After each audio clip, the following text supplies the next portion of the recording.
chat pribadinya aja. Oke, siap. Bismillahirrahmanirrahim. Assalamualaikum warahmatullahi wabarakatuh. Selamat pagi teman-teman semua. Selamat pagi. Waduh, semangat pagi di hari Minggu yang cerah ini. Tadi saya lihat, wah hari Minggu ini cerah banget ya. Semoga ini bisa menambah semangatnya kita. Apalagi ini adalah kelas khusus ya untuk teman-temannya VVIP di angkatan 51, yaitu kelas investor. Saya yakin ini adalah satu-satunya ya kelas investor yang ada di pelatihan ekspor. Makanya saya minta kemarin untuk teman-teman hadir dan bisa berpartisipasi. Karena ini penting sekali, bukan hanya untuk kegiatan bisnis ekspor sebenarnya, tapi juga bisa untuk kegiatan bisnis yang lain dengan fundamental yang sama. Seperti itu. Nanti teman-teman karena ini full of praktek, jadi silakan teman-teman langsung konsultasi. Kebetulan untuk materi hari ini akan disampaikan langsung oleh Mas Denny. Jadi silakan teman-teman nanti bisa jadi volunteer mungkin ya untuk jadi sebagai contoh.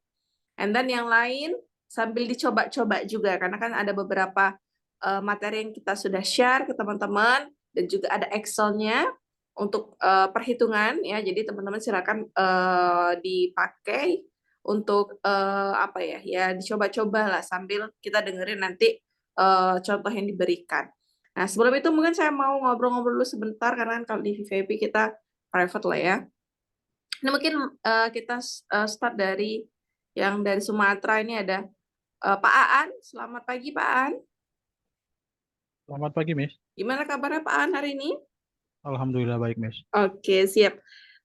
Kalau untuk materinya sudah dicek-cek belum nih Pak Aan? Sudah, kemarin ada 2 yang dikirim sama Mimin ya. Oh, oke, siap. Ada 2 ya dikirim adminnya Belantika ya? Ya, Oke, siap. Gimana Pak? Sudah dicek-cek belum dalamnya tuh ada apa aja tuh? ya kalau saya lihat sih cuman surat ya, surat perjanjian. Surat sama Excel ya? Iya, sama Excelnya, terus over, commercial over. Oke, siap-siap. Tapi sebelum ini pernah belajar sedikit nggak Pak? Kalau misalnya untuk pembagian invest ya di dalam sebuah project bisnis ekspor itu seperti apa? Belum sih, Miss, belum pernah. Oke, so this is the first time ya? Iya, benar. Oke, good. Nah, jadi Pak An mungkin nanti bisa jadi volunteer juga lah untuk apa namanya jadi contoh. Oke, Pak An sendiri nggak ada timnya nih? Enggak, sendiri aja, Miss. Oke, siap-siap. Oke, Pak An, nanti kita bisa ngobrol-ngobrol lagi. Semangat untuk hari ini. Nah, Semoga bisa mengikuti kelas dari awal sampai selesai ya. amin. Oke, siap. Next, di sini ada Mbak Pici. Selamat pagi, Mbak Pici. How are you today? Gimana kabarnya? What's going on today? Gimana, Mbak Pici? Halo Kak, selamat pagi. Oke, gimana keadaan Semarang hari ini, Mbak Pici? Cerah sih Kak, tapi tadi malam habis hujan. Oh, di Semarang hujan malah ya. Wah, di sini cerah banget tadi malam. Bahkan ada bulannya bulan full ya. Gimana Mbak Pici sudah cek-cek materi belum? Sudah nih Kak? Oke, Mbak Pici sendiri nih nggak ada timnya nih ya? Iya, belum. Oke, siap. Mbak Pici pertama kali belajar untuk materi ini atau sebelumnya udah pernah nih dapat pengarahan soal gimana sih caranya untuk invest? Bagian invest? Kalau bagian invest sih baru kali ini Kak. Oke, good. Nah, ini berarti bagus lah ya teman-teman yang ikut di VIP benar-benar first timer ya untuk belajar soal ini. Oke, Mbak Pici, thank you so much. Hopefully Mbak Pici Sama-sama. bisa ngikutin the class ya, the whole class from the beginning until the end. Thank you so much Mbak Pici. And next, Sama-sama Kak. we're going to move ini tim ya, Mbak Selvina sama Mas Andri. Selamat pagi Mbak Selvina. Selamat pagi, Miss. Oke, gimana kabarnya hari ini Mbak Selvina? Alhamdulillah sehat-sehat, Miss. Aduh, ini si Bolga gimana Mbak? Si Bolga cerah, hari ini cerah sekali. Cerah sekali ya, wah ini sama nih ya, Sumatera cerah. Mbak Selvina sudah cek-cek materi di dalamnya? Sudah, ada Oke. 2 nih, dikirimin admin. Oke, siap. Tapi so far, pernah dapat nggak sih pengarahan soal investor itu seperti apa, terutama dalam proyek bisnis ekspor? Belum pernah, Miss. Baru inilah kayaknya Oke, good. Nah, ini jadi bisa dipraktekkan nanti ya, karena ini first timer untuk belajar ini. Semoga nanti Mbak Safina sama Mas Andri bisa mengikuti ya kelasnya dari awal sampai selesai. Ya, Miss. Oke, next ini ada dari Bekasi, Bu Lina. Selamat pagi, Bu Lina. How are you today? Pagi, Miss. I'm fine, thank you. Oke, Bekasi cerah nih Bu hari ini. Bekasi panas, Miss. Oh, alhamdulillah ya, biar pagi-pagi semangat nih kita. Iya. Oke, Bu Lina gimana Bu? Sudah pernah nggak Bu dapat pengarahan soal investor sebelumnya? Seperti apa sih pembagian keuntungan yang baik gitu ya kalau kita kolaborasi dengan investor? Belum. Belum ya? So, sama ya dengan Sama. teman-teman yang lain nih first time ya. Iya. Oke, materinya udah dicek Bu? Udah. Oke, good. Oke, Bu Lina, semoga dengan cerahnya di Bekasi, sama Iya. juga dengan cerahnya semangat Bu Lina hari ini. Ya, amin. Oke, Semangat. siap-siap. Next ada, wah ini sama-sama dari Jawa Timur nih, Pak Fajrul. Selamat pagi Pak Fajrul, how are you today? I'm fine, Miss. Oke, good. Gimana Pak Fajrul? Sama seperti teman-teman yang lain, ini adalah Ya. pertama kalinya? Yes, first time. First time ya, wah semoga. Pak Fajrul sendiri aja nih Pak, nggak ada timnya nih? Ini masih hubungi, Miss. Oh, Ada oke. sekalian biar ikut. Siap. Nah, kalau materinya sudah dicek Pak Fajrul? Sudah. Oke, aman ya? Aman, Miss. Oke, siap. Yes, Terakhir thank you, kalau Miss. di screen-nya saya ada Pak Kamal. Selamat pagi Pak Kamal, how are you today? Pagi, Mbak. I'm fine. Oke, Lumajang cerah nih Pak hari ini? Alhamdulillah, Lumajang cerah. Wah, alhamdulillah. Ini rata-rata pada cerah, cuman Semarang aja nih. Tadi malam hujan. Oke Pak Kamal, gimana Pak Kamal? Apakah sama seperti teman-teman yang lain? Iya, pertama kali. Pertama kali juga ya. Terus kalau untuk materinya udah pernah dicek-cek belum Pak Kamal? Materi yang saat ini atau materi yang sebelum-sebelumnya, Mbak? Yang ini? Belum sempat, masih ada. Oh, belum sempat. Oke, nanti Pak Kamal sambil mungkin ada penjelasan nanti bisa dicek-cek ya. Oke, siap. Iya, nah ini mungkin sekedar apa ya, namanya informasi di awal ya teman-teman. Seperti yang saya sampaikan tadi, ini rasanya satu-satunya ya materi soal investor ataupun pelatihan yang memberikan materi soal investor ini. Kenapa? Karena kita itu selalu review teman-teman ya, makanya kan kadang-kadang adminnya tanya gitu ya kepuasan teman-teman, terus apa yang masih kurang gitu ya. Waktu itu kita melihat kayaknya masih banyak yang bermasalah atau masih banyak yang kebingungan soal fund ya, atau mungkin capitalnya modalnya seperti apa.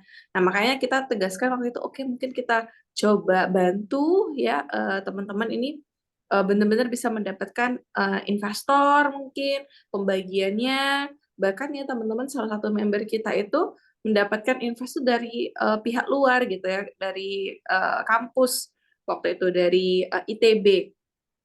Nah itu gede sekali investnya, dan apapun yang dipelajari di Belantika itu dipraktekkan ya, mulai dari segi perjanjiannya, pembagiannya, bahkan kita suka ditanyain juga ya seperti apa bagusnya untuk projectnya, untuk pembagian dengan sang investor gitu, itu sering kita ditanya-tanya sama member-member yang mungkin sudah punya calon investornya lah. Nah di balik itu juga sebenarnya bukan hanya getting the investor, tapi juga apa sih yang harus kita persiapkan ya, siapa yang harus kita ajak kolaborasi yang tepat itu seperti apa, itu kita pelajari di sini. Makanya sayang sekali kalau kelas ini nggak diikuti teman-teman, karena this is very limited class ya. Kita hanya khususkan untuk di VVIP, karena rasanya kalau di VVIP itu sudah pada serius mungkin, atau dari segi kelengkapannya sudah lebih lengkap dibandingkan yang lain ya, karena sudah dilengkapi dengan alat promosi juga, ada punya badan usaha, sehingga nanti kalau buat surat kerjasama itu lebih gampang. So that's why teman-teman itu seharusnya bisa mengikuti pelatihan ini dengan baik lah dari awal sampai selesai. Untuk pelatihan kali ini bakalan saya dampingi teman-teman dari awal sampai selesai. So kalau teman-teman ada trouble, boleh nanti mention aja saya di kolom chat. Tapi untuk materinya akan disampaikan langsung oleh Mas Denny.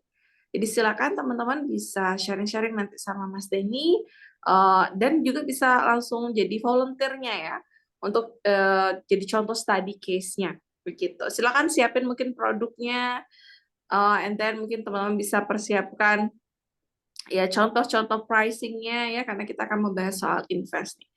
Oke Mas Denny, I think teman-teman sudah pada ready untuk menerima pelatihan hari ini. Apakah Mas Denny sudah ready nih Mas Denny? Sudah, Miss. Oke, siap. Silakan Mas Denny untuk menyampaikan materinya, teman-teman. Saya alihkan dulu ke Mas Denny. Selamat belajar untuk materi investor. Good luck. Oke, baik. Terima kasih, Miss Ara. Teman-teman semua, Assalamualaikum warahmatullahi wabarakatuh. Selamat pagi semuanya. Mudah-mudahan pada sehat dan bahagia selalu. Dan tentu saja ini adalah hari Minggu, weekend ya, teman-teman. Masih semangat belajar. Wah, itu sebuah sesuatu yang luar biasa ya.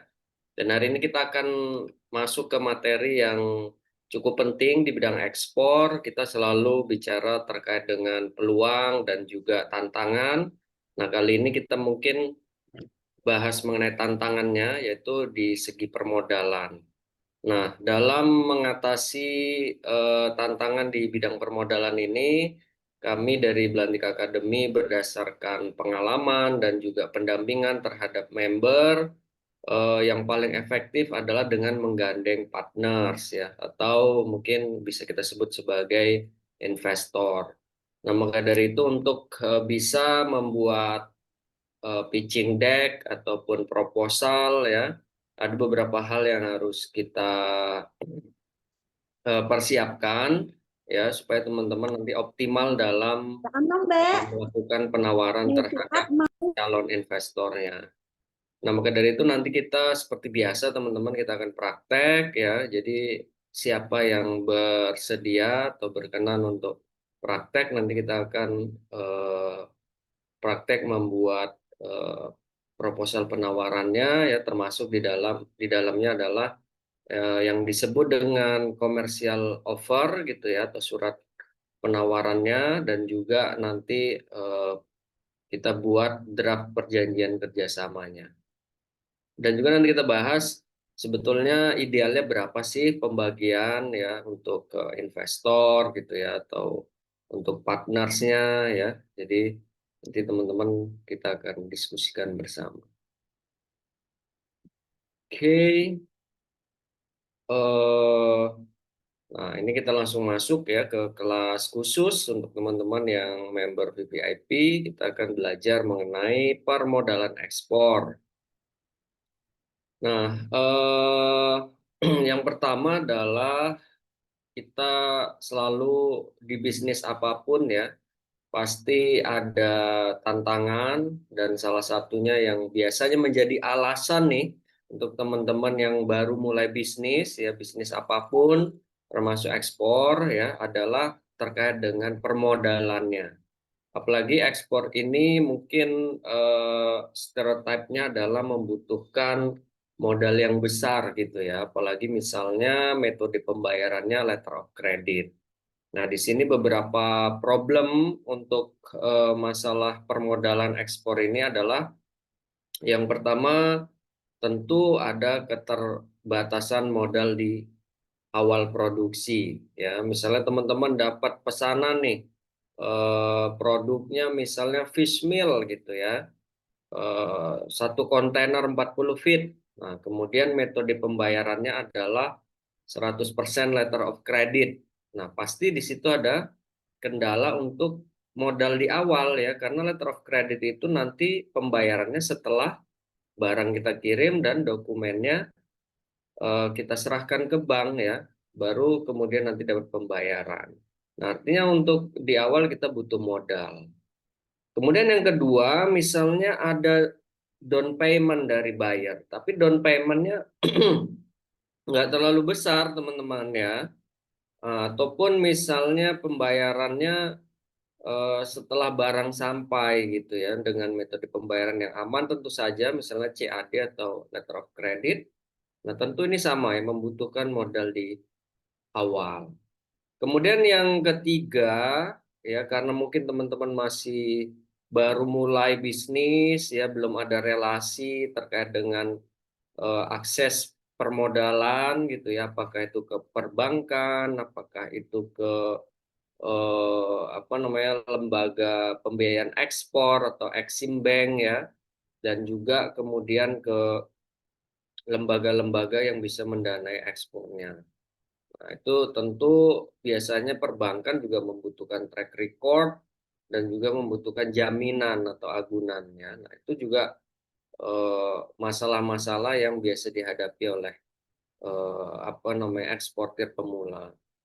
Nah, kemudian pertanyaannya siapa yang mau jadi investor gitu ya? Kalau misalnya kita menghadapi tantangan-tantangan tadi gitu ya, nggak ada modal di awal atau dapat DP-nya juga nggak terlalu besar ya, yang bisa mencukupi ongkos produksi, kemudian belum punya akses ke permodalan atau ke perbankan ya. Nah, maka mau nggak mau kita harus gandeng partner ya atau investor dalam hal ini. Nah, berdasarkan pengalaman kami ya dan juga mendampingi member yang berhasil join partner gitu ya dalam mengeksekusi proyek ekspor. Nah, orang yang bisa jadi investor di awal itu tentu adalah orang yang kenal sama kita ya, atau kenal dengan teman-teman semua, apakah itu teman, saudara, orang tua ya, atau kerabat dekat yang memang tahu betul track record kita, tahu betul karakter kita, sehingga apa namanya, mereka percaya untuk menjadi investor di awal-awal gitu ya. Tentu saja ya nanti kita akan belajar bagaimana cara membuat pitch deck-nya atau proposalnya gitu ya. Nah, jadi meskipun dikenal teman dekat atau saudara bahkan orang tua, tapi kita nggak punya hitung-hitungannya yang realistis gitu ya, itu tentu juga akan sulit. Maka dari itu ya teman-teman harus juga bisa membuat penawaran yang masuk akal lah gitu ya. Nah, kemudian kenapa kita sarankan ke orang terdekat? Karena yang pertama, kalau teman-teman baru memulai bisnis tentu butuh kepercayaan ya. Selain kepercayaan tentu butuh dukungan ya dari lingkungan terdekat gitu ya. Maka dari itu ya target utama untuk teman-teman bisa yakinkan adalah orang yang paling kenal gitu ya. Kalau orang baru ya tentu agak sulit, tapi kalau orang yang sudah kenal, sudah tahu track recordnya teman-teman ya, apalagi teman-teman mulai dari sekarang itu investasi yang namanya apa ya, karakter ya, karena memang dalam bisnis itu yang paling mahal ada dua teman-teman ya. Yang pertama adalah karakter kita ya sebagai orang yang bisa dipercaya, sebagai orang yang berintegritas gitu ya. Dan yang kedua adalah jaringan. Ya, jadi kalau ditanya modal terbesar dalam ekspor itu menurut saya top 3-nya adalah yang pertama kita punya karakter yang bagus, yang kedua kita punya jaringan yang bagus ya. Nah, yang ketiga baru akses ke permodalan ya. Nah, atau capital ya. Nah, itu adalah top 3 modal terbesar yang harus kita punya atau kita investasikan sejak awal ya. Jadi kita membangun track record yang bagus ya, kemudian branding yang bagus, kemudian perluas jaringan ya. Dan yang ketiga baru ya teman-teman tentu mungkin sudah ada yang melakukan juga ya, belajar melakukan manajemen keuangan gitu ya, mulai mengumpulkan dana untuk disiapkan menjadi modal bisnis ya. Kalau modal itu relatif teman-teman ya. Ada yang berhasil sukses di bisnis termasuk ekspor dengan modal hanya misalnya 1 juta gitu ya. Ada juga yang start dengan modal besar ratusan juta tapi tidak kunjung closing misalnya. Ada juga gitu. Jadi tentu ini modal itu sangat relatif ya, karena situ sudah banyak banget ya teman-teman. Kalau nggak percaya bisa lihat webinar-webinar dengan member yang berhasil ekspor ya. Itu mereka ada yang betul-betul modalnya sangat minim gitu ya, bahkan ada yang tanpa modal sama sekali. itu tadi karena mereka punya modal yang saya sebutkan tadi, modal karakter, modal jaringan ya, dan juga tentu punya ya sekedar untuk operasional ya di awal seperti itu. Nah, yang kedua teman-teman ya, kalau misalnya dari inner circle kita belum ada yang bisa untuk memberi dukungan atau support atau invest di project kita, baru kita coba approach ke angel investor ya. Angel investor ini bisa orang perorangan ataupun perusahaan. Ya, karena memang ada teman-teman yang karakternya orang suka ya, mereka mungkin punya kelebihan uang dan mereka suka untuk invest di short term project yang keuntungannya cukup bagus gitu ya. Nah, jadi teman-teman untuk mencari angel investor ini ya salah satu caranya adalah mungkin yang paling bisa dilakukan di awal-awal adalah teman-teman berjejaring dulu nih dengan sesama member ya, karena kita selalu menemukan ya di setiap angkatan itu ada karakter member yang memang agresif dalam eksekusi promosi misalnya, sehingga cepat dapat buyer, sehingga cepat dapat project. Ada yang mereka memang tipikalnya investor gitu. Jadi begitu dua karakter ini bertemu, bisa kolaborasi dan kita bantu dari Belantika untuk mengawal gitu ya, atau sebagai pihak tengah supaya keduanya aman, nyaman dan bisa dibimbing gitu ya. Nah, itu bagus banget. Maka dari itu saya selalu bilang ke teman-teman gitu ya, di satu angkatan itu teman-teman wajib kenal satu sama lain gitu ya. Kita nggak ada yang tahu nih, ternyata misalnya eh, Pak A gitu ya, itu ternyata karakternya adalah sebagai investor gitu ya. Mereka mungkin agak lambat dalam promosi, dalam membuat sosial media gitu ya, tapi karena punya pekerjaan atau aktivitas lain, di sisi lain teman-teman mungkin ada yang memang udah all out gitu ya, all in lah untuk di project ekspor ini. Kemudian cepat dapat project. Nah, ini ketemu bisa sangat-sangat luar biasa gitu. Nah, mungkin problemnya saya belum kenal satu sama lain gitu. Kita bisa bantu teman-teman. Belantika Academy bisa bantu sebagai mediatornya ya, untuk memastikan ya. Kami juga selain proyek-proyek ekspor, teman-teman juga pernah membantu sesama member itu di proyek perdagangan antar pulau ya. Waktu itu kalau nggak salah ada member di wilayah Indonesia Timur itu membutuhkan beberapa bahan pokok gitu ya, sembako dari Surabaya. Nah, kebetulan ada member yang di Surabaya. Nah, kemudian karena mereka belum saling trust satu sama lain, maka dari itu kita mediasi teman-teman ya, kita bantu untuk sebagai rekbernya lah gitu, rekening bersama. Jadi yang beli transfer dulu ke kita ya, kemudian baru nanti setelah barang dikirim kita transfer ke sellernya gitu ya. Dan ini sama sekali kita nggak ada ngambil fee ya atau markup margin dan seterusnya, karena memang niatnya pengen ya teman-teman berhasil gitu ya mengeksekusi proyek-proyek baik itu ekspor maupun yang di dalam negeri gitu. Jadi untuk kemudian bisa dapat angel investor, teman-teman manfaatkan ya jaringan yang ada dulu ya. Kemudian kalau misalnya di internal member belum ada ya, teman-teman coba cari tahu gitu ya, mungkin kalau bahasa awam saya di daerah gitu ya, bahasanya adalah mungkin ada Pak Haji gitu ya, yang mungkin dia sudah punya banyak bisnis sehingga punya uang yang biasa untuk diinvest. Nah, teman-teman bisa approach gitu ya. Nah, jadi tentu kita harus bawa proposalnya gitu ya, atau mungkin orang-orang kaya lah di sekitar tempat tinggal kita gitu ya. Nah, kita bawa penawarannya gitu ya, yang tentu masuk akal, pembagiannya juga nanti oke gitu ya. Nah, itu bisa teman-teman ya, karena memang itu sudah dilakukan oleh para pebisnis-pebisnis yang merintis bisnis dari awal, punya keterbatasan modal. Yang penting kita modalnya adalah nggak usah malu gitu ya, atau nggak usah segan, nggak usah sungkan.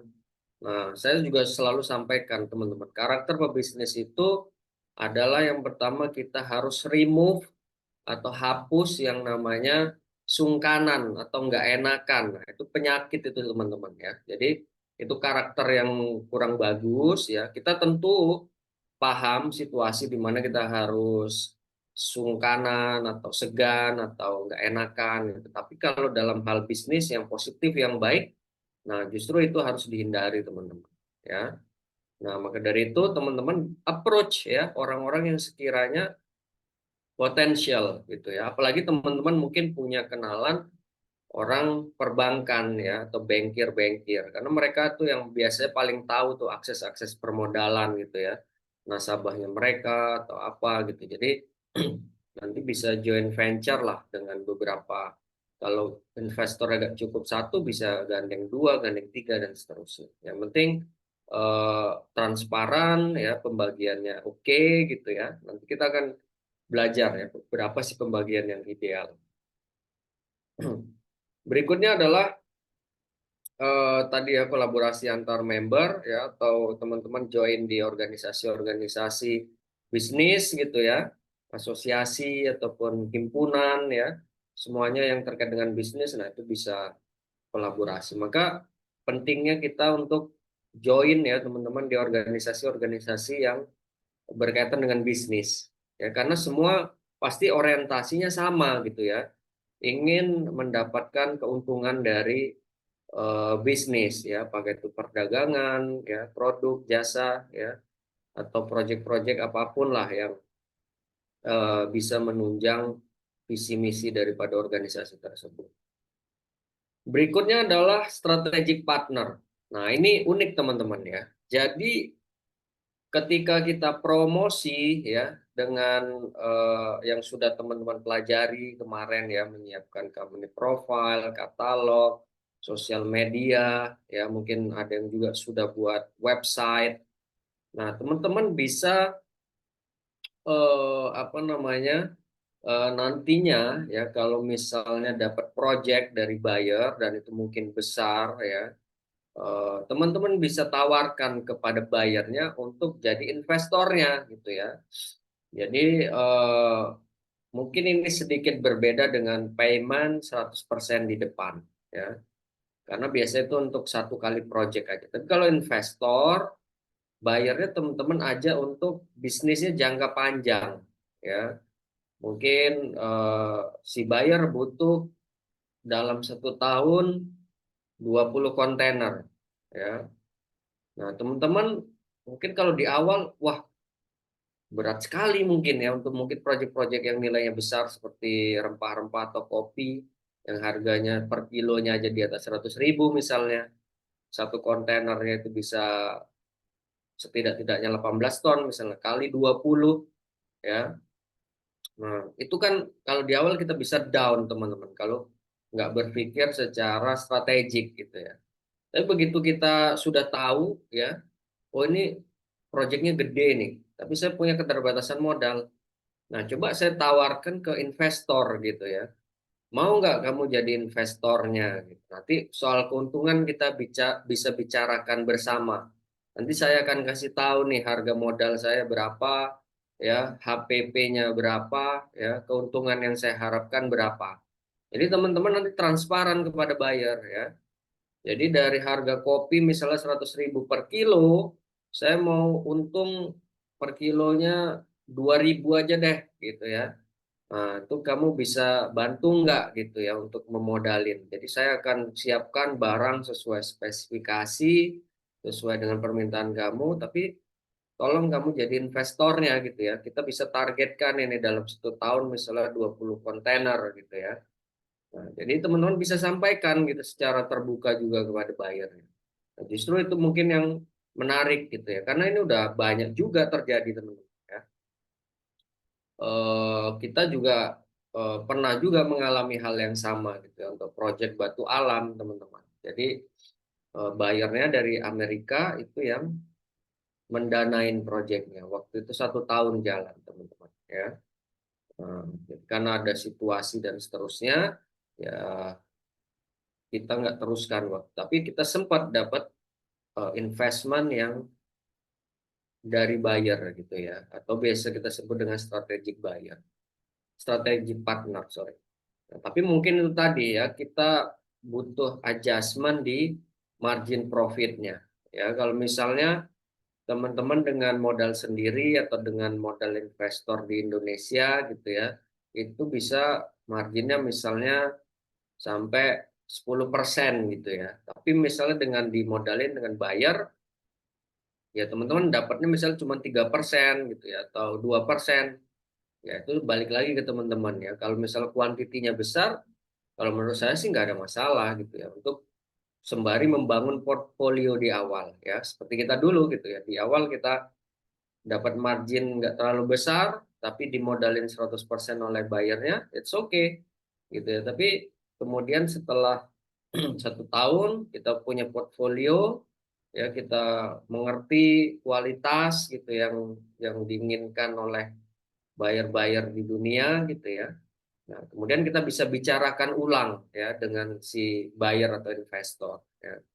Seperti itu. Jadi itu juga bisa jadi solusi, teman-teman. Kemudian yang berikutnya adalah diaspora Indonesia di luar negeri. Nah, ini banyak banget sebetulnya, teman-teman ya. Kita punya warga negara Indonesia yang sedang domisili di luar negeri. Nah, sometimes mereka juga ingin jual produk-produk Indonesia di negara mereka domisili, ya. Nah, itu juga bisa kemudian dijadikan partner, ya. Bahkan mereka mungkin bisa jadi investor juga di awal gitu ya, untuk bekerja sama dengan kita untuk proyek ekspor. Jadi kita fokus menyiapkan barangnya di Indonesia, ya, mereka mencari buyer plus juga ikut mendanain proyeknya di awal. Ya, itu sangat-sangat possible. Berikutnya adalah kalau memang teman-teman sudah punya track record, portfolio ya sebagai seorang businessman atau businesswoman gitu ya, kemudian teman-teman punya akses ke lembaga-lembaga permodalan, salah satunya misalnya venture capital gitu ya, yang memang ada beberapa venture capital itu karakternya suka invest di project-project ekspor. Nah, itu juga bisa teman-teman approach ya. Tapi itu mungkin yang levelnya sudah agak teman-teman ya memang sudah pernah bisnis gitu ya. Karena venture capital juga meskipun tidak seketat perbankan ya, tapi mereka juga punya KPI dan penilaian tersendiri untuk bisa invest di satu proyek atau enggak gitu ya. Nah, tapi opsi lainnya adalah ya tadi ya, poin nomor 1 ya sampai yang bisa teman-teman optimalkan di awal ya, seperti itu. Nah, ini keuntungan kalau kita menggunakan investor, teman-teman ya. Yang pertama, kita modal tanpa utang bank ya, karena utang bank itu bukan jelek, teman-teman, tapi ya kalau mungkin teman-teman belum punya portfolio yang cukup, ya sulit didanain oleh bank ya. Tapi kalau teman-teman mungkin punya portfolio, punya agunan, punya akses ya, pakai modal dari perbankan juga oke gitu. Tapi ya itu tadi harus dihitung lagi ya. Kira-kira teman-teman bisa mengelolanya dengan baik atau enggak. Ya, tapi kalau dengan investor, ya kita bisa dapat fresh money atau cash ya, tanpa dengan unsur-unsur yang sangat administratif seperti di bank ya. Jadi kita bisa dapat dengan relatif lebih mudah gitu ya. Kemudian pembagian keuntungan itu bisa dilakukan sesuai kesepakatan ya. Misalkan kita nanti belajar membuat proposalnya, hitung-hitungannya, nanti kita tampilkan secara transparan ya kepada investor ya. Ini modal beli bahan bakunya sekian, modal packingnya sekian, modal pengirimannya sekian, harga beli buyer sekian, sehingga kemudian nanti margin profitnya sekian ya, dan itu nanti bisa dibicarakan ya dari profit berapa persen untuk investor, berapa persen untuk pengelola ya. Itu semua bisa dibicarakan dan dinegosiasikan secara lebih fleksibel ya. Kemudian yang ketiga, kalau kita dapat investor yang memang seorang pebisnis atau punya jam terbang investasi yang tinggi gitu ya. Nah, kita bisa belajar banyak teman-teman ya. Mungkin nanti dari proposal penawaran yang kita berikan di awal itu mereka bisa bantu kasih knowledge, kasih insight, kasih masukan-masukan yang lebih konstruktif untuk supaya bisnisnya lebih berjalan dengan baik ya. Nah, ini juga sangat-sangat menguntungkan ya, karena ilmu itu mahal teman-teman ya. Apalagi dari orang yang berpengalaman, yang sudah punya portfolio, yang sudah sering melakukan bisnis, investasi, ya tentu kita bisa belajar banyak ya. Nah, kemudian yang selanjutnya adalah kalau kita dipercaya, ya kita berhasil mengeksekusi proyeknya dengan baik, ya kita bisa berkelanjutan bisnisnya. Bahkan kemudian nanti teman-teman bisa buat pabrik sendiri, ya buat gudang sendiri dan seterusnya. Nah, jadi memang penting banget teman-teman ya untuk kita bisa memberikan apa namanya project atau return of investment atau ROI ya yang bagus kepada investor ya dengan modal transparan ya dengan modal kejujuran ya.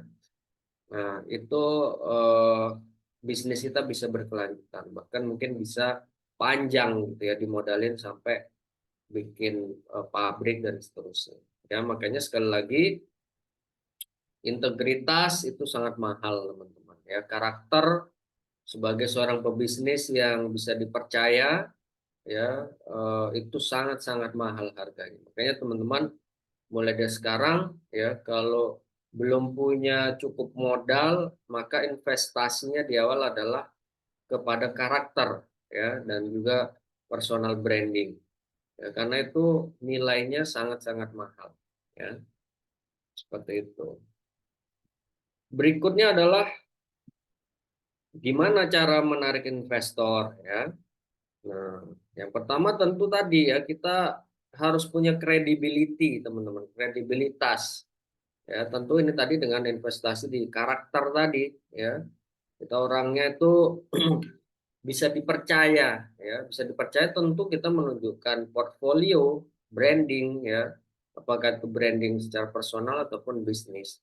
Tapi brandingnya juga jangan lebay teman-teman ya, jangan misalnya ada orang yang belum mampu tapi sok mampu gitu ya, belum kaya tapi sok kaya ya, belum punya mobil tapi minjem kemudian flexing. Nah, itu not good teman-teman. Karena investor itu jauh lebih smart ya, jauh lebih pintar untuk bisa menilai karakter, menilai project ya. Nah, kadang mereka lebih tertarik kepada orang yang memang brandingnya tidak lebay ya, tapi mereka transparan gitu ya, tapi mereka bisa dipercaya gitu ya. Nah itu semua apa ya, nggak bisa dibohongi teman-teman ya. Insting itu kadang tidak bisa dibohongi. Jadi mana orang yang betul-betul membangun brandingnya dengan tulus gitu ya. Misalnya teman-teman sekarang belajar ekspor nih ya, teman-teman tunjukkan tuh mulai dari proses belajarnya ya, kemudian nanti misalnya ada konsultasi one on one dengan kita, dengan mentor, dengan partner, dengan sama member ya. Kemudian teman-teman misalnya pada saat survei lapangan ya betul-betul didokumentasikan dengan baik gitu ya, interaksi teman-teman dengan supplier ya. Nah itu semua apa namanya portfolio yang bagus dibangun di awal sehingga teman-teman ketika menawarkan proyek ekspor ya investor cari tahu aktivitas kita ya kemudian mereka bisa percaya ya dan mereka tahu oh ini lagi merintis lagi memulai ya ada buktinya ya mereka belajar mereka turun ke lapangan ya kemudian berusaha membangun sosial medianya ya itu semua bagian dari investment yang bisa teman-teman lakukan di awal gitu ya untuk menggait investor yang nanti tentu bisa membantu permodalannya gitu ya. Jadi kita sebagai seorang pebisnis juga invest dulu nih di diri kita ya. Nah, sekarang teman-teman udah invest ke pembelajarannya, ke pengetahuannya. Berikutnya adalah invest di waktu ya untuk membangun sosial media, untuk turun ke lapangan, untuk survei, untuk mencari tahu tentang produk, untuk mencari buyer ya. Semuanya kalau bisa didokumentasikan teman-teman dan kemudian diupload di sosial media ataupun di tempat yang mungkin teman-teman bisa bangun brandingnya gitu ya. Nah, itu juga termasuk menurut saya modal ya untuk teman-teman nanti bisa mendapatkan modal yang berupa capital. Kemudian yang kedua, tentu kita harus namanya bisnis ya. Always harus ada hitung-hitungannya, harus ada angkanya ya. Nah, itulah nanti yang akan kita pelajari. Bagaimana cara membuat proposal penawaran yang sederhana, nggak ribet ya, nggak bertele-tele gitu ya, realistis. Nah, kemudian itu yang bisa kita nanti sodorkan ke calon investor. Berikutnya adalah tampilkan ya tentu saja data-data terkait dengan keuangannya ya atau misalnya teman-teman sudah buat rancangan anggarannya ya atau RAB-nya ya. Nah, itu nanti bisa ditampilkan dan juga tentu kalau misalnya teman-teman proyeknya belum dapat ya, tapi udah mau nyari investor di awal ya berarti nanti tawarkan atau buat prospek pasarnya gitu ya. Misalnya teman-teman pingin ekspor vanili gitu ya. Nah, teman-teman sudah cari tahu oh harga vanili itu range-nya antara sekian ke sekian. Harga jualnya sekian ke sekian gitu ya. Negara-negara importirnya A, B, C, D dan seterusnya. Nah, itu bisa juga ya. Jadi teman-teman start untuk cari potensial investor di awal ya. Teman-teman sudah mulai pitching-pitching atau presentasi-presentasi ya. Begitu nanti teman-teman dapat proyeknya baru kemudian tawarkan calon investornya untuk segera membantu permodalan ya. Atau yang kedua teman-teman cari buyernya dulu ya baru cari investor, bisa juga seperti itu. Tergantung situasi dan kondisi yang teman-teman lakuin saat ini seperti itu. Jadi bisa kita pitching dulu di awal untuk mencari potensial investornya. Yang kedua nanti setelah kita dapat proyeknya baru kita cari investor ya. Berikutnya adalah tentu kita harus memberikan penawaran model kerjasama yang menarik ya. Model kerjasama ini poin utamanya adalah pembagiannya seperti apa gitu ya. Ya, nanti kita akan pelajari ya. Misalnya dari profit apakah kita 60% untuk pengelola atau eksportir, 40%-nya untuk investor. Apakah 70-30, apakah 50-50 misalnya, tergantung dari penawaran dan negosiasi teman-teman ya. Tapi nanti kita bisa start by angka yang rasional lah gitu ya untuk yang umumnya terjadi saat ini. Berikutnya adalah buat kerjasama secara legal, ya artinya teman-teman nanti selain menawarkan data terkait dengan keuangannya ya juga tawarkan draft kerjasamanya gitu ya atau perjanjian kerjasamanya sehingga si calon investor juga yakin oh ini proyek yang memang aman gitu ya. Nah, ini tadi sudah saya singgung juga beberapa karakter yang disukai oleh investor.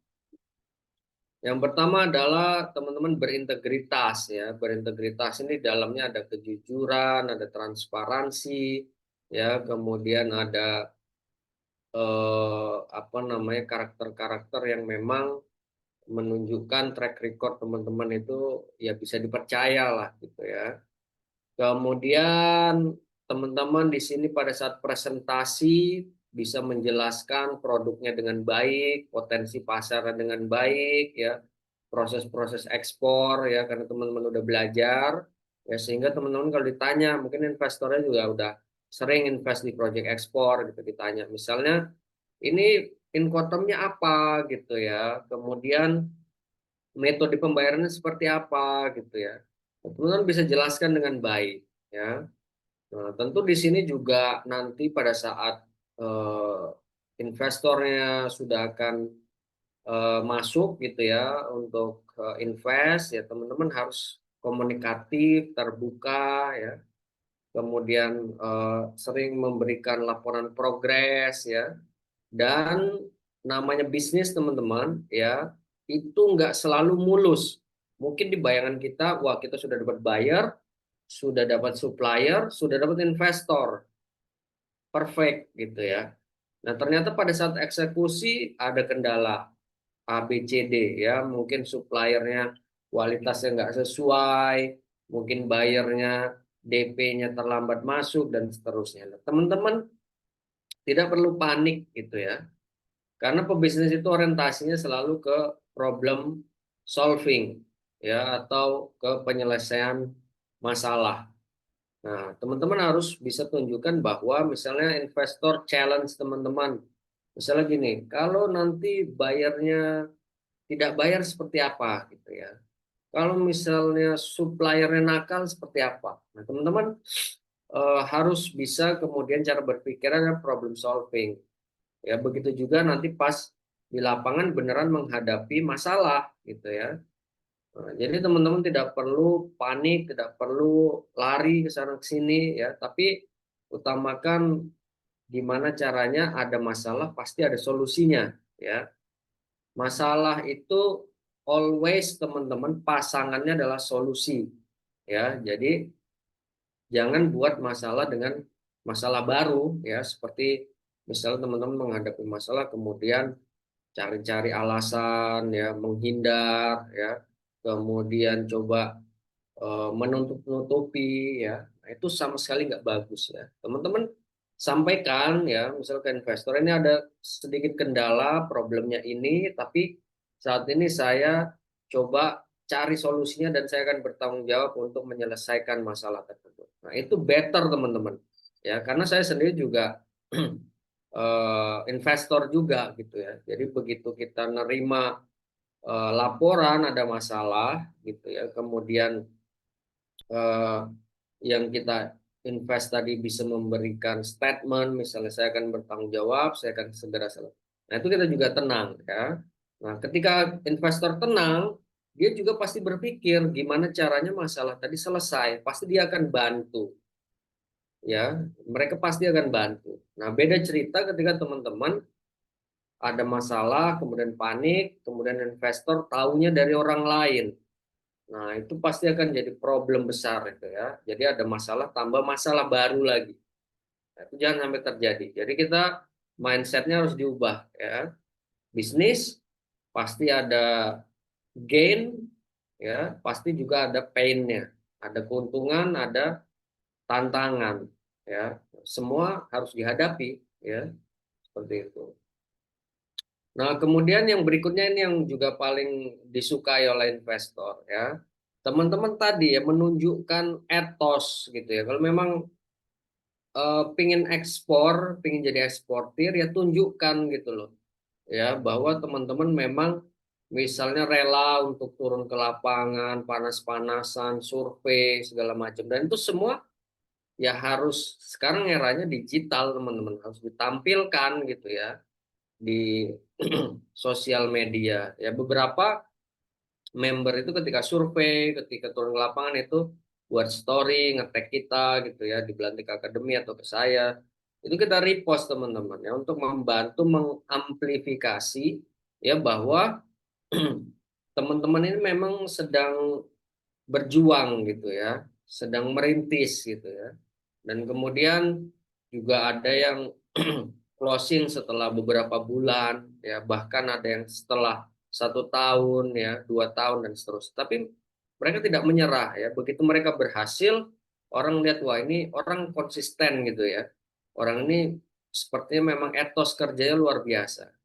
Sehingga calon investor nanti akan lebih yakin lagi gitu ya. Nah, yang pasti tentu kita nggak hanya asal buat story, tapi betul-betul memang menunjukkan ya kita punya niat, ya punya goals untuk kemudian bisa melakukan ekspor. Nah, berikutnya yang terakhir adalah ini di bisnis apapun sering terjadi, teman-teman ya.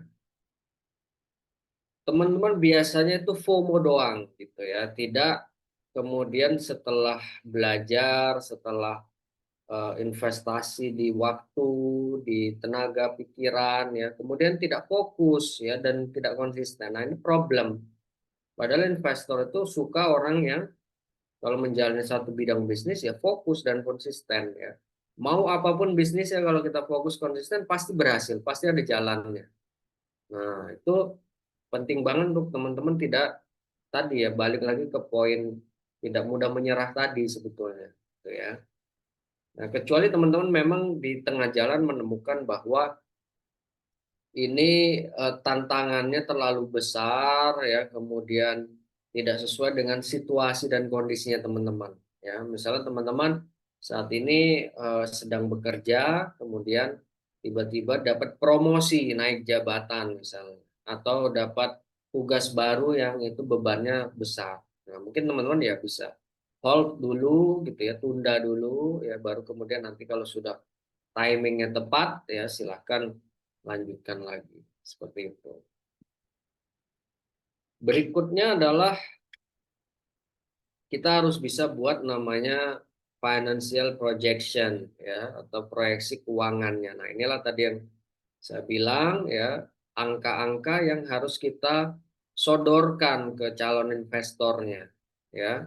Kalau kita nggak punya angka-angka, teman-teman nggak punya projection modal, tidak punya projection operasional, tidak punya projection potensial keuntungan dan seterusnya, ya kita nggak akan bisa dipercaya oleh investor gitu ya. Ya kita bisa dianggap hanya membual doang gitu ya. Ini ada prospek nih ekspor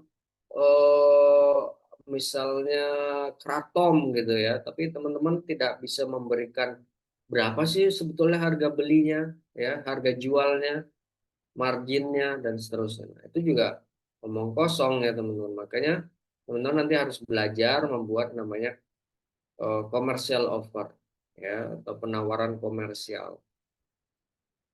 Berikutnya adalah setelah kita punya financial projection-nya, ya kita buat surat penawaran ya.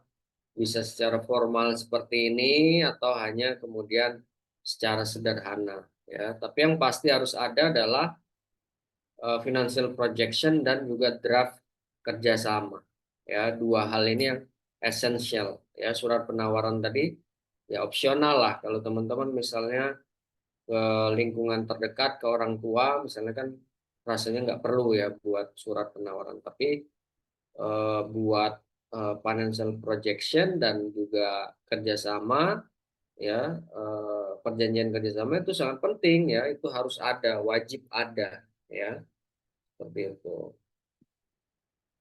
Nah, sekarang it's time to practice ya. Untuk praktek langsung membuat yang pertama adalah financial projection, financial penawaran dan perjanjian kerjasama. Nah, di sini teman-teman ada yang mau praktek? Ada yang mau belajar langsung? Jadi kita akan praktek teman-teman di sini. Ada? Saya boleh, Mas. Oke, Mbak siapa? Mbak Selvina ya? Iya. Oke, Mbak Selvina, it's first kita akan membuat financial projection dulu. Ya, ini nanti saya nggak tahu sama Miss Sarah atau sama admin tadi sudah di-share atau belum template ini, tapi yang jelas kalau belum nanti kita akan share setelah pelatihan. Ya, Nah, jadi yang pertama teman-teman ini formatnya di Microsoft Excel ya, bukan di Word, supaya bisa nanti juga bisa angkanya bisa di-adjust ya. Nah, jadi di Excel juga kita bisa buat nanti teman-teman di sini pop ya, surat perusahaannya teman-teman. Kemudian Mbak Selvina, perusahaannya sudah ada Mbak?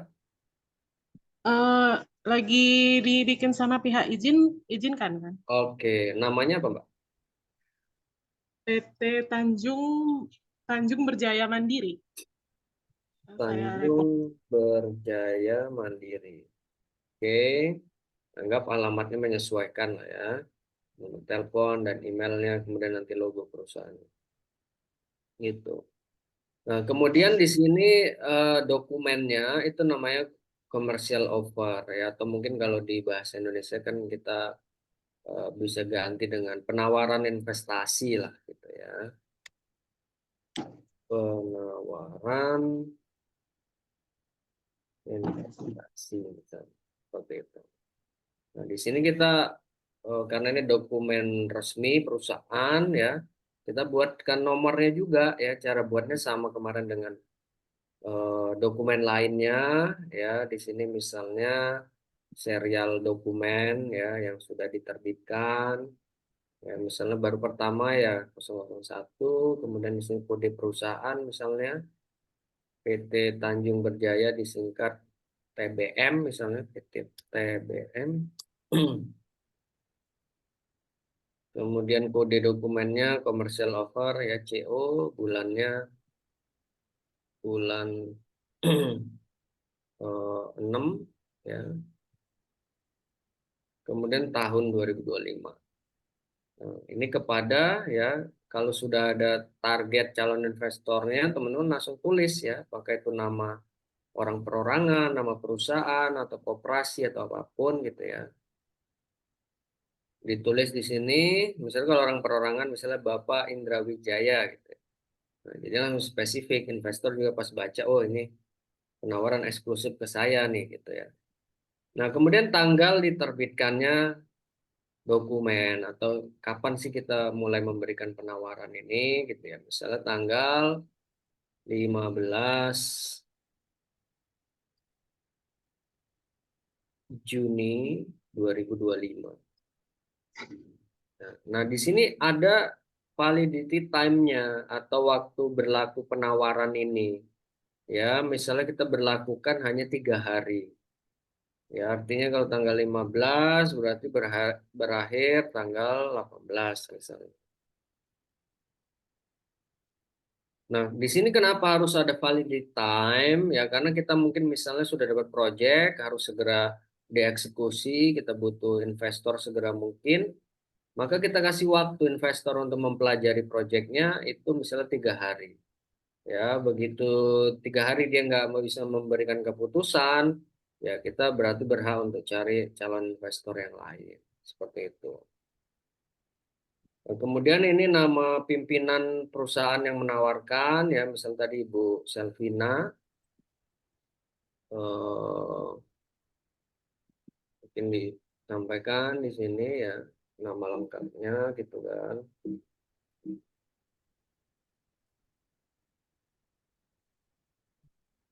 Selvina. Kemudian nomor teleponnya. Ya, di sini kita selalu menyarankan teman-teman di dokumen ekspor ya, di apapun itu ya, itu kalau bisa nomor telepon itu lebih dari satu ya. Supaya misalnya satu dikontak tidak aktif, bisa dikontak yang lain. Nah, berikutnya baru kita bicara tentang proyeknya. Bu Selvi, produknya apa, Bu? Ikan kering, Mas. Ikan? Ikan teri kering. Ikan teri Oke. kering. Proyek ekspor ikan teri kering ya. Nah, ini tadi PT-nya. Target negara kemana, Bu? Udah riset belum? Tiongkok. Oke, Tanjung Berjaya Mandiri Tiongkok misalnya. Nah, kemudian Ibu produksi sendiri produknya atau kerjasama dengan supplier? kerjasama dengan supplier. Perusahaan atau orang perorangan? Perorangan. Oke, misalnya supplier Ibu sebutkan ya, misalnya suppliernya adalah Bapak Luhut misalnya, gitu ya. Kemudian perusahaan eksportirnya pakai perusahaan sendiri misalnya, karena sudah ada perusahaan, tulislah PT Tanjung Berjaya Mandiri. Kemudian misalnya sudah dapat proyeknya nih gitu ya. Kemudian Bu Selvi juga udah bisa memberikan estimasi gitu ya, kira-kira idealnya mulai dari produksi sampai pengiriman itu berapa lama, sehingga sudah bisa menentukan estimasi tanggal ekspor misalnya. Lalu diestimasikan sekitar kalau ikan teri itu sudah ready stock atau harus produksi dulu, Bu? Dulu sebelumnya. Kalau misalnya target misalnya ekspornya berapa banyak? Ini semisalnya ya, Iya. mungkin 18 ton. Oke, 18 ton. Oke, kontainer misalnya 20 feet gitu ya. Biasanya kalau untuk 18 ton itu penyiapan barangnya berapa lama? Itu kemungkinan ada, kalau untuk segitu mungkin ada sebulanan kayak.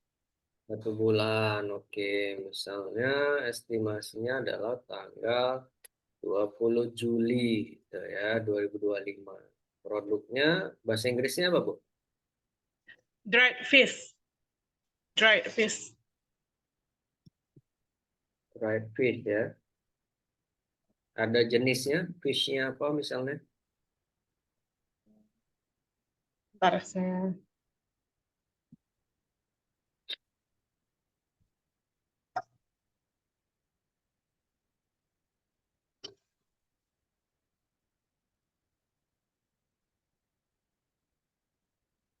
Bentar ya, Mas. Oke.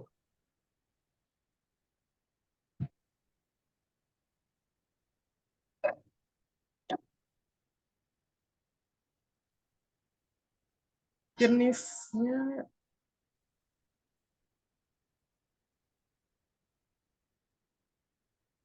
itu, Mas, benar, dried fish untuk secara keseluruhannya.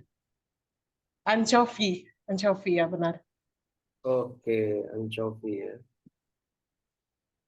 HS code-nya berapa, Bu? 0305 Oke. 0305 5910. 5910. Oke. Kemudian pelabuhan muat. Pelabuhan Belawan, Sumatera Utara.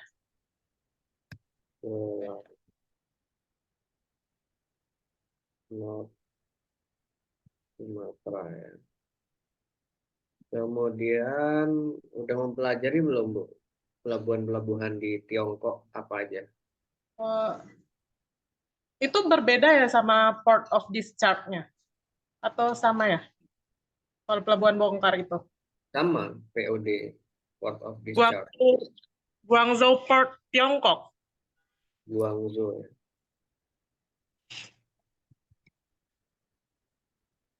Port. Kemudian Incoterm misalnya CFR lah gitu ya. Nah, kemudian metode pembayaran kalau Ibu penawarannya ke buyer seperti apa rencananya, Bu? Kalau untuk menjamin keamanan LC sih. Saya pengennya LC. Oke, anggaplah Ibu minta DP 50% ya. Down payment atau advance payment ya. And 50%-nya lagi letter of credit irrevocable letter of credit at site ya misalnya. Nah, kemudian kalau misalnya Bu Selvi dapat PO, bisa PO-nya nanti dilampirkan dan juga nomor PO-nya disampaikan. Nah, ini karena proyeknya tadi mulai dari penyiapan dan pengiriman itu 1 bulan ya, maka kemungkinan proyeknya itu selesai 1,5 bulan lah gitu ya. Makanya di sini mungkin bisa dikasih range waktunya adalah 30 sampai misalnya 50 hari atau 60 hari misalnya. Nah, kenapa kita kasih range? Karena ya namanya project itu tidak tidak banyak yang bisa presisi waktunya ya, makanya kita kasih range ya supaya bisa aman juga untuk pihak pengelola ya lebih memanage projectnya ya. Kemudian, nah di sini yang paling penting nanti kita harus buat kalkulasi penawarannya secara transparan, terbuka ya dengan calon investor. Jadi jangan di markup nih mulai dari bahan baku ya, biaya transportasi dan seterusnya. Nah kalau Bu Selvi berapa ininya harga beli ke suppliernya Bu per kilo? Karena harganya sekarang lagi naik turun, kita ambil tengahnya 50.000 aja, Mas. 50.000. Oke, tadi proyeknya adalah 18 ton, ya 18.000 kilo. Maka modalnya adalah 1 kontainer untuk bahan bakunya sekitar 900 juta rupiah. Kemudian gudangnya di mana, Bu? Di nama gudangnya Pasbel, iya, Ya, Pasbel maksudnya di nama daerahnya aja lah. Kira-kira dari Belawan berapa jauh? ada sekitar 8 jaman lebih. Oh, jauh ya? Di daerah mana itu, Bu? Saya Kota Sibolga. Oh, di Sibolga. Oke, kira-kira kalau angkat barang dari situ ke Belawan ongkos trackingnya berapa, Bu? Itu saya belum cari tahu untuk trackingnya. Kemungkinan kita perkirain 5 juta aja lah. Oke, 5 juta misalnya.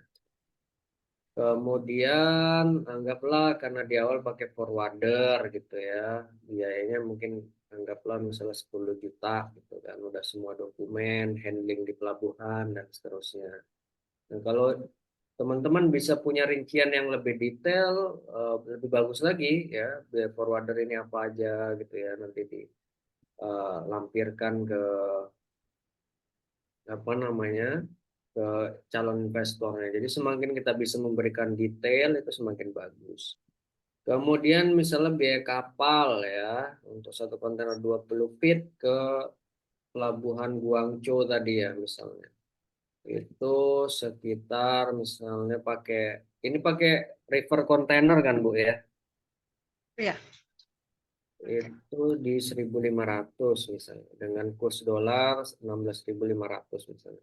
Sekitar 24 juta. Nah, kalau teman-teman misalnya ada bukti penawaran dari forwarder atau pelayaran, nah ini juga boleh dilampirkan nanti ya. Kemudian nanti ada biaya lain-lain ya, misalnya ini terkait dengan ya biaya tidak terduga lah itu disampaikan misalnya 2 juta gitu. Nah, sehingga nah, misalnya ini tadi ya, kita buat CIF lah karena ada insurance juga. Nah, misalnya asuransinya adalah 0,125% gitu ya dari total invoice 1,1 jutaan gitu ya. Kemudian karena tadi Bu Selvi dapat DP 50% ya, maka 942.927.000 ini dibagi dengan 50 ya, sehingga total dana yang dibutuhkan adalah 471.463 ya. Karena 50% ini kan sudah dapat DP gitu ya. Nah, kemudian kalau harga beli bayar berapa Bu kira-kira? Harga beli bayar berapa ya diperkirakan? sekitar ambil untung biasanya berapa tuh Mas? 2.000-an bisa nggak sih kalau ikan kering itu ambil untungnya per? Bisa. Anggaplah untungnya sekitar 2.000 ya. Berarti harga misalnya 53.000 gitu ya. Dibagi dengan kurs sekarang 16.300. 3,2 US dollar misalnya. Per kilo 3,2. Ya, sehingga harga beli bayar adalah 57.600 US dollar ya, atau per kilonya 3,2 dolar gitu ya. Kemudian ada biaya transaksi tadi ya, 50% dengan telegraphic transfer misalnya, dan 50% dengan letter of credit, anggaplah sekitar 450 dolar ya. Nah, sehingga harga beli bayar dikurangi dengan biaya transaksi itu jadi 57.150 ya. 57.600 dikurang 450 jadi 57.150. Nah, kemudian kita konversi ke rupiah ya. Misalnya dolar saat ini adalah 16.300 gitu ya. Jadi 57.150 dolar dikali dengan 16.300 yaitu jadi 931.545.000 ya. Kemudian kena pajak PPh 0,5% ya, sekitar 4 juta. Maka keuntungannya adalah, nah ini nggak masuk ya kalau 3,2 dolar ya, karena ini malah minus ini. Berarti harga jualnya minimal misalnya 57.000 ya. Ini sudah sampai Cina gitu ya, sudah sama biaya pengiriman dan seterusnya. 16.300. Coba deh kita 3,5 dolar. Nah, kalau 3,5 dolar masuk nih ya, keuntungannya adalah 71.539. Ya, misalnya ini bisa dibagi dua lagi ya. Nanti untuk pembagian dengan investornya.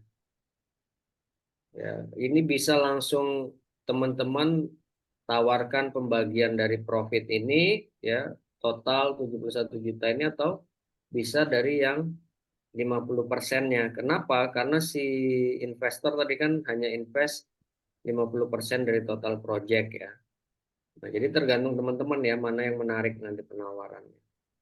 Kalau misalnya dari total 71 juta keuntungan, kemudian teman-teman memberikan penawaran skema bagi hasilnya adalah 60% untuk pengelola dan 40% untuk investor ya.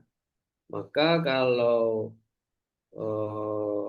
60-40 ya, untuk pengelola atau investor atau untuk Bu Selvi itu 42 juta, dan untuk pihak investornya adalah 28.615 ya. Kalau ini langsung kita bagi. Tapi kalau mau dibagi dari total keuntungan dibagi dua dulu ya, baru di share ke investor 60-40 juga bisa. Tergantung dari teman-teman ya mana yang paling menarik. Tapi menurut saya sih yang paling menarik tentu yang langsung bagi hasil dari total profitnya ini ya. Gitu. Jadi dengan modal 470 juta ya, dengan durasi project sekitar 1-2 bulan, itu investor bisa dapat return sekitar 28 juta ya. Gitu. Nah, sampai di sini teman-teman ada pertanyaan nggak, atau Bu Selvi? Mas, itu 471 juta itu kan dikasih pinjam sama investornya itu sebesar 50%-nya atau dibagi 2 lagi? Sebesar Enggak, 4. eh, total projectnya kan nilainya 942 juta, ya kan? Nah, Ibu kan dapat DP tadi dari buyer 50%, senilai 471 juta. Berarti untuk mengeksekusi proyek ini Ibu butuh separuhnya lagi kan? Nah, berarti Sekitar yang 4 Ibu tawarkan lagi ya? ke investor ya 50% sisanya gitu. Iya, ya itu maksud saya. Sebesar 50% sebesar 471 juta itu lagi ya yang ditawarkan sama investor. Betul. Iya.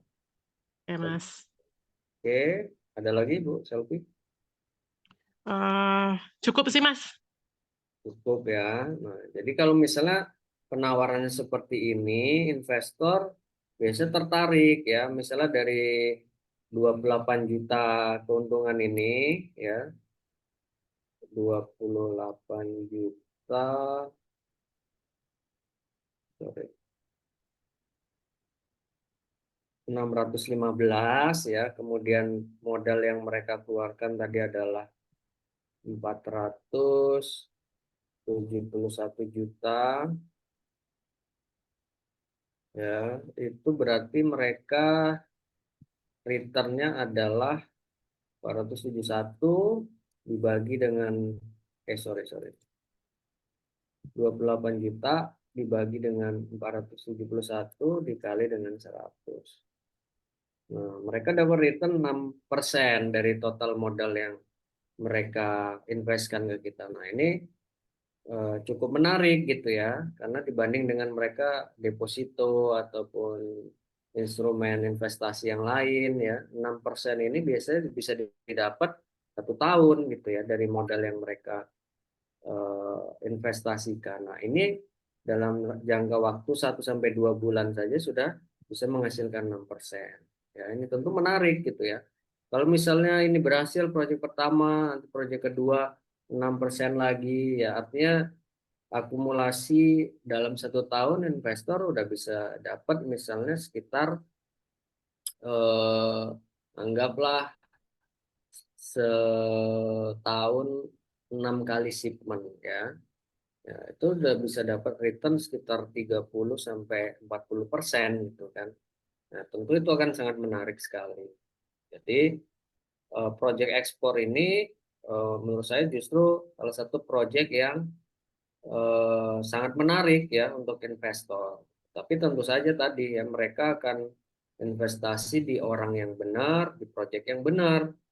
Makanya tantangannya adalah ke teman-teman bisa meyakinkan dengan baik atau enggak gitu ya dengan estimasi projection seperti ini. Tapi ini meskipun estimasi ya teman-teman, kira-kira ya nilai dalam project ekspor itu ya kira-kira dalam satu kontainer itu ya range-nya seperti contoh inilah gitu ya. Misalnya saya biasanya invest di project ekspor Pinang misalnya. Ya kira-kira segini juga lah dalam satu kontainer keuntungan yang bisa didapat gitu. Nah, jadi menarik teman-teman ya. Jadi makanya mulai dari sekarang teman-teman jangan membayangkan bahwa ekspor butuh dana yang gede banget dan kita nggak bisa eksekusi ya. Nah, salah satu solusinya adalah ya ini tadi bisa gandeng investor seperti itu. Oke, mungkin yang lain teman-teman ada pertanyaan dari perhitungan ini atau cukup jelas? Kalau sudah jelas kita move ke buat surat penawaran. Silakan teman-teman, apakah masih ada pertanyaan soal perhitungan? Mungkin dari Bu Lina, Pak Aan, Pak Fazrul, Pak Kamal, dan juga Mbak Pici, silakan. Boleh saya minta reactions-nya kalau memang sudah oke. Bisa berikan jempol seperti biasa. Kalau sudah paham, Oke, mungkin tambahan sedikit ya teman-teman. Nah, biasanya normalnya ya kita bisa start ya penawaran kepada investor itu dari bagi hasilnya adalah mulai dari 70-30 ya. Jadi untuk pengelola atau eksportir 70% dari keuntungan dan investor 30%, ya. Nah, tapi nanti kalau misalnya investornya nego, ya bisa ke 60-40 atau 65-45 misalnya. Atau ke nanti mentok-mentok ke 50-50, ya. Tapi kalau misalnya investor minta lebih besar, ya, itu justru proyeknya kurang menarik, ya, karena nanti eh, pihak perusahaan itu berupaya, wah, masa saya yang dapat buyer, saya yang cari supply, saya mau eksekusi project, saya dapat lebih kecil.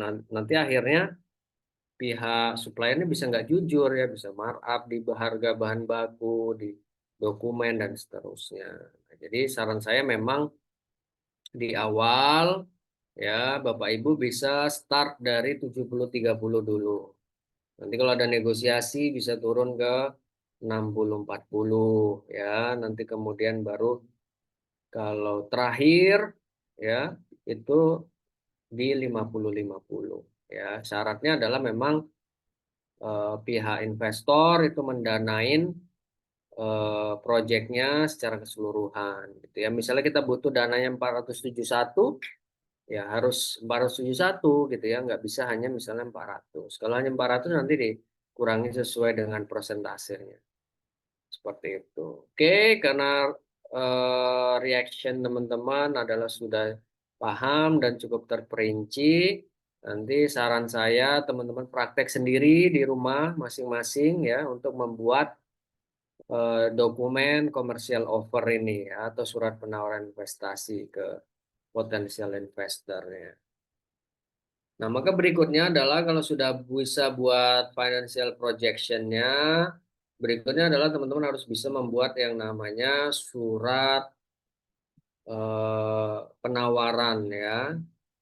Oke, sorry, bukan ini. Surat penawaran. Teman-teman boleh sambil dicek juga surat penawaran yang sudah adminnya Belantika share ya. Oke, nah misalnya seperti ini, ya. Tadi perusahaannya Ibu Selvi misalnya, kemudian buat surat penawaran, kop suratnya, kemudian misalnya si Bolga tanggal 15 Juni 2025 gitu, ya. Kepada yang terhormat, misalnya nama investornya sudah ada gitu, ya. Misalnya Bapak Luhut, ya, misalnya Siregar misalnya. Di tempat gitu, ya, perihal penawaran investasi bisnis ekspor apa tadi, ikan teri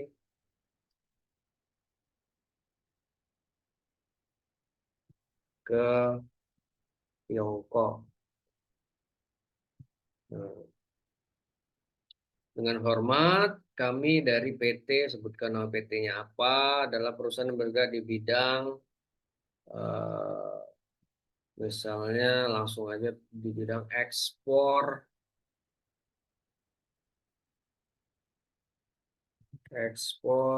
produk ikan teri kering dari Sibolga. Saat ini kami mendapatkan permintaan ekspor sebanyak tadi 18 ton ikan teri dari salah satu buyer kami di mana tadi, Guangzhou, ya. Guangzhou, Tiongkok, misalnya. Untuk memenuhi permintaan tersebut, kami memerlukan dana investasi sebesar, nah, tadi disebutkanlah berapa tadi, 471 jutaan tadi, ya, sesuai dengan perhitungan yang sudah dihitung tadi. Yang akan digunakan untuk misalnya pengadaan bahan baku, ya, ikan terinya misalnya. kemudian biaya pengiriman dan logistik, kemudian dokumen-dokumen ekspor ya dan seterusnya ya. Kemudian imbal balik atas investasi yang diberikan, kami menawarkan skema bagi hasil, misalnya dimulai dari 30% atau teman-teman biar langsung oke 40% dari keuntungan bersih dalam 1 kali pengiriman. Estimasi return dalam salah 1 sampai 2 bulan.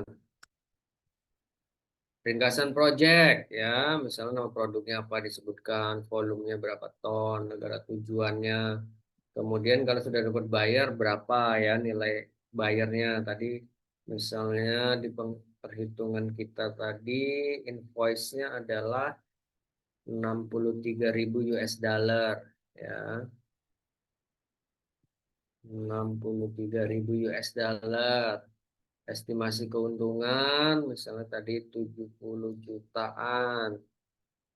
Skema bagi hasil 40% tadi kira-kira di 28 juta ya, atau sekitar 6% dari modal.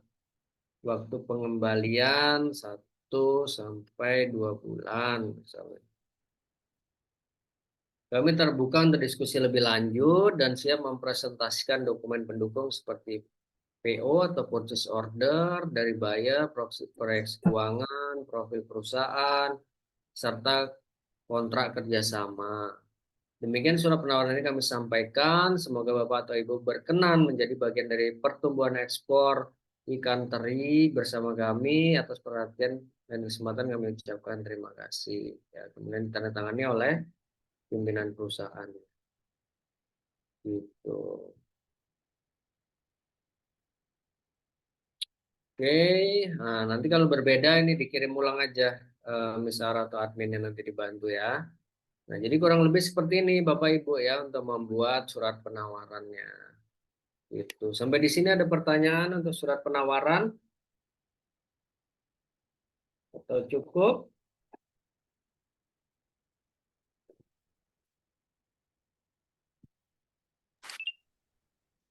Ya, ada diskusi? Siap, silakan teman-teman. Ada pertanyaan soal ini? Untuk di bagian perhitungannya, perjanjian kerjasamanya, ya, atau mungkin pembagian tadi ya keuntungannya. Ada pertanyaan masih Bapak Ibu? Silahkan. Oke, kalau belum ada kita lanjut ke surat atau perjanjian kerjasamanya ya. Jadi ini nanti apa namanya draftnya juga kita akan share ke teman-teman ya. Intinya ini sangat penting teman-teman ya. Apalagi kita berurusan dengan uang ratusan juta atau bahkan miliaran. Ya, kita butuh memberikan keamanan dan kenyamanan kepada calon investor. Maka dari itu kita harus buat yang namanya perjanjian kerjasama. Ya, nah nanti kita bisa buatkan namanya draftnya dulu. Ya, untuk lebih lengkapnya, opsinya bisa teman-teman susun bareng investor ataupun teman-teman nanti ajak investor ke notaris ya untuk kemudian dibuatkan perjanjian kerjasamanya. Ya, tentu ini biasanya nggak mahal ya. Anggap aja biayanya misalnya 1 juta lah gitu ya. Nah, jadi kedua belah pihak aman nih ya. Ada perjanjian kerjasama yang mengikat ya, sehingga calon investor juga percaya nantinya. Nah, kurang lebih isinya seperti ini teman-teman ya, dilengkapi ya pada hari ini tanggal berapa ya, bulan berapa, tahun berapa, bertempat di kota mana gitu ya, telah dibuat dan ditandatangani perjanjian kerjasama investasi oleh dan antara ya pasal 1 para pihak. Pihak pertama ini adalah eksportirnya ya. Dilengkapi nama, NIK, jabatan, nomor perusahaan, alamat, nomor HP. Dalam hal ini kapasitasnya sebagai Direktur Utama PT ABCD ya, satu perseroan terbatas didirikan atas hukum Indonesia, berdudukan di kota mana ya, dan telah didaftarkan secara sah berdasarkan akta pendirian atau SK Kemenkumham nomor sekian sekian sekian. Serta telah mendapat pengesahan dari Menteri hukum dan HAM ya. Kemudian selanjutnya disebut sebagai pihak pertama. Ya, jadi pihak pertamanya eksportirnya. Kemudian yang kedua adalah nama investornya. Ya, selanjutnya disebut pihak kedua. Secara bersama-sama disebut sebagai para pihak. Pasal 2 maksud dan tujuan ya. Pihak kedua setuju untuk memberikan modal investasi kepada pihak pertama sejumlah misalnya tadi 471 juta untuk pelaksanaan kegiatan ekspor ikan teri sebanyak 18 ton ke Tiongkok berdasarkan pesanan pembeli atau bayar dari Tiongkok misalnya. Pasal 3 objek kerjasama, dana investasi akan digunakan pihak pertama untuk yang pertama pengadaan bahan baku, kedua biaya produksi, dan seterusnya ya, dirinci secara detail. Pihak pertama mengajukan bukti purchase order, proforma invoice, dan dokumen pendukung lainnya. Pasal 4 nilai dan bagi hasil, estimasi keuntungan dari proyek ekspor ini adalah misalnya 71 juta. Pihak kedua berhak atas bagian keuntungan 40% misalnya. Dari keuntungan bersih yaitu sekitar tadi berapa ya? 28 juta ya. Pembayaran modal awal sebesar 471 juta dan bagian keuntungan akan dilakukan paling lambat misalnya 90 hari kalender setelah tanggal keberangkatan ya. Jadi nanti ini bisa di-adjust sesuai dengan perkiraan teman-teman. Pasal 5 jangka waktu perjanjian ya. Perjanjian ini berlaku sejak tanggal ditandatangani dan berakhir setelah semua kewajiban pembayaran kepada pihak kedua terpenuhi termasuk pengembalian modal dan bagi hasil. Pasal 6, hak dan kewajiban. Pihak pertama bertanggung jawab atas pengelolaan dana dan pelaksanaan ekspor. Menyediakan laporan kegiatan dan keuangan ke pihak kedua secara berkala. Ya. Kemudian menjamin keaslian keabsahan dokumen ekspor. Jadi pentingnya tadi ya, keterbukaan, komunikasi. Ya, ini juga perlu disampaikan di perjanjian. Pihak kedua kewajibannya adalah memberikan dana investasi sesuai dengan ketentuan dalam pasal 2. Kemudian berhak menerima informasi dan laporan secara transparan. Berhak atas pembagian hasil sebagaimana diatur dalam pasal 4. Kemudian pasal 7, jaminan dan keabsahan. Pihak pertama menyatakan dan menjamin bahwa perusahaan telah berizin lengkap sesuai peraturan perundang-undangan, bahwa proyek ekspor dijalankan dengan standar hukum dan etika usaha, bahwa tidak ada klaim, sengketa, atau kewajiban lain yang dapat mengganggu pelaksanaan perjanjian ini.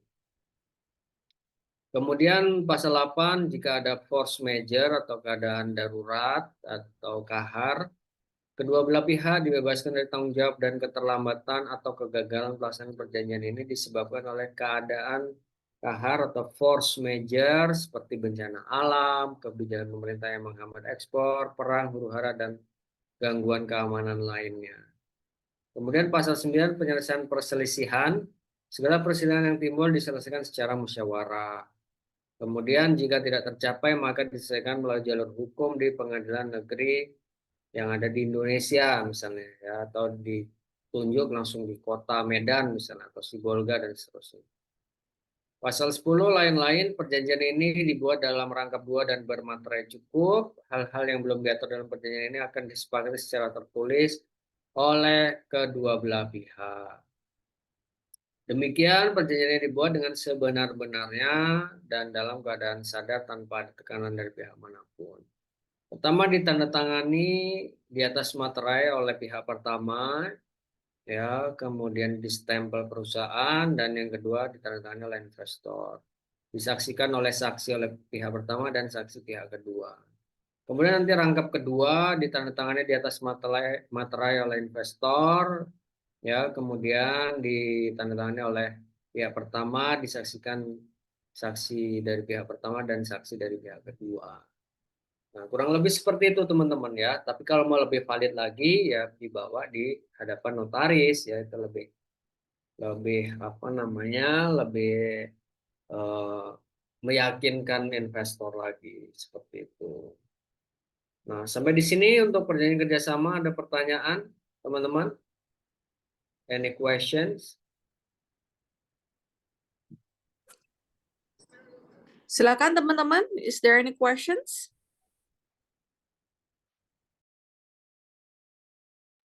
Halo Mas Denny. Silakan, Halo. silakan. Ya, Denny, silakan. saya ngelihat ini ya surat ini kan lihat di kopnya. Bagusnya di bawah nama perusahaan itu moto atau jenis atau apa ya jenis perusahaannya atau gimana ya bagusnya? Ini ya, Iya itu kan Jaya-Jaya kayaknya moto ya. ya tagline. Bagusnya kalau resminya itu harusnya jenis usaha si PT atau hanya moto saja kita tampilkan di situ ya. Opsional sih Pak sebetulnya. Jadi tergantung kebijakan dari perusahaannya Bapak gitu ya, mau ditampilkan boleh, nggak boleh, mau diisi tagline boleh, ditampilkan misalnya jenis perusahaannya nggak ada masalah. Jadi POP itu sifatnya kebijakan internal perusahaan sebetulnya. Yang penting ada namanya, ada alamatnya, ada kontaknya itu aja. Logo juga sebetulnya opsional gitu. Oh gitu, oke. Begitu. Kalau belum ada logo nggak ada masalah. Yang penting ada nama perusahaannya, ada alamatnya, ada nomor telepon, ada email, ya sehingga apa namanya orang tahu oh ini dokumen diterbitkan oleh perusahaan apa gitu ya, misalnya teman seperti itu. Oke, Oke, Mas. ada lagi mungkin? Silakan teman-teman, masih ada pertanyaan? Apakah sudah cukup kalau untuk materi pagi ini? Silakan saya minta reactions-nya. Kalau sudah cukup. Oke, Pak Kamal sudah, yang lain?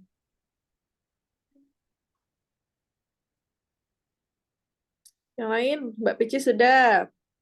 Mas Asmi, Pak Andri, Bu Lina, Pak An, dan Mbak Selvina. Nanti kita kirimkan ulang ya untuk... Silakan.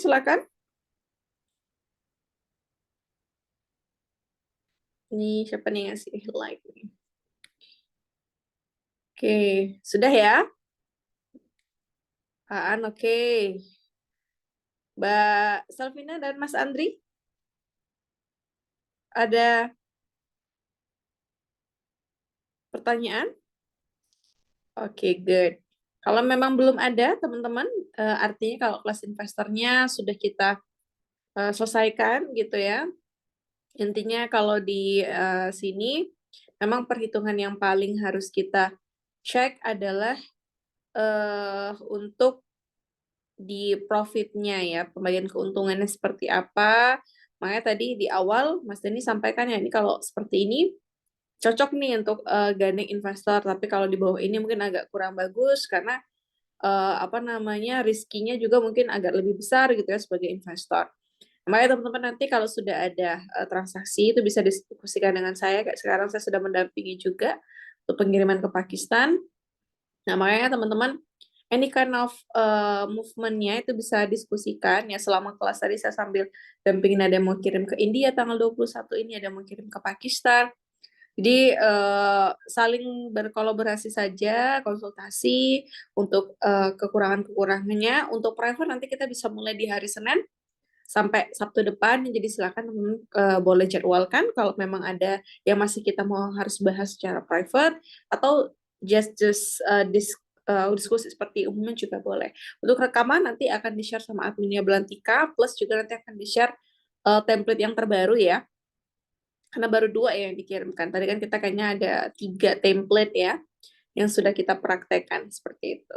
Sebelum terima kasih banyak pada teman-teman. Semoga harinya menyenangkan di hari Minggu ini. Kita buka dengan sedikit belajar kita untuk di ekspor ini. Semoga segera bisa action. Dan insya Allah mungkin besok pagi akan kita langsung share untuk post testnya. Jadi teman-teman silakan mengerjakan post test sesuai dengan apa yang sudah kita pelajari. Semoga hasilnya juga memuaskan. Silakan masih ada waktu Ya, kurang lebih seharian inilah ya untuk belajar semua materi-materi yang sudah kita sampaikan. Stay tune di dalam grup, nanti akan kita infokan di dalam grupnya juga. Oke, terima kasih banyak teman-teman. Saya akhiri dengan ucapan Alhamdulillahirrabbilalamin. Terima kasih banyak Mas Denny dan juga teman-teman. Wassalamualaikum warahmatullahi wabarakatuh. Thank you so much everyone. Have a great Waalaikumsalam. Sunday. Ya, Miss. Thank you so much. Have a great time with the family. Thank you.